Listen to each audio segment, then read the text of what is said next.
तो आचार्य जी से मेरी मुलाकात 15 सालों से हो गई है। और सबसे पहले मुलाकात हुई थी जब मैं बहुत ही परेशान थी और मेरा कोई एक केस ख़राब हो गया था, और मैं जिस भी पंडित जी से मिलती थी तो सब मुझे इतना डराते थे कि आपका तो कुछ नहीं हो सकता, अब तो आपका काम ख़त्म। तो मैं जब पंडित जी के पास पहली बार गई तो उन्होंने मुझे देखा और मेरे को कहा, आपका तो गोल्डन पीरियड है, आपका कोई बाल भी बांका नहीं कर सकता।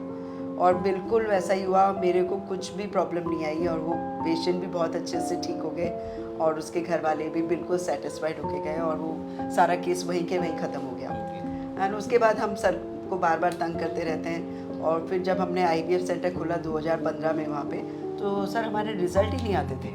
तो मैंने पंडित जी से और पंडित जी के पिताजी से दोनों से ब्लेसिंग्स ली और मैंने कहा, ये डॉक्टरी प्रोफेशन ऐसा है जिसमें काम करने का मज़ा नहीं है जब तक कि रिजल्ट नहीं दे पा रहे हो। फिर हमने वहाँ का वास्तु किया था, अब कुछ सारा सामान लगा था। वास्तु सर ने आके चेक किया और आपने जैसे जैसे किया वैसे वैसे हमने किया, तो हमारे रिजल्ट भी आने लगे। और उसके बाद जब हम ये सेंटर बना रहे थे, हमने इसको लोग 2 साल पहले खरीद लिया था इस जगह को, तो हमारा बनने को ही नहीं आ रहा था। तो सारा वास्तु और इन्होंने कुछ इतने अच्छे उपाय करे कि इसकी नेगेटिविटी हटी। यहाँ पे इतनी नेगेटिविटी थी, तो अभी उन्हीं के करके सारा वास्तु हुआ।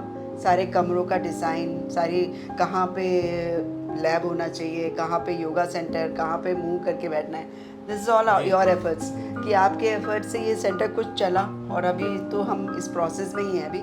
पर आपकी बहुत बहुत शुक्राना, आपका बहुत बहुत थैंक यू कि आपके करके ये सेंटर अब चल पा रहा है। और जो भी लोग अभी आते हैं वो यही कहते हैं कि अरे बड़ी पॉजिटिविटी है।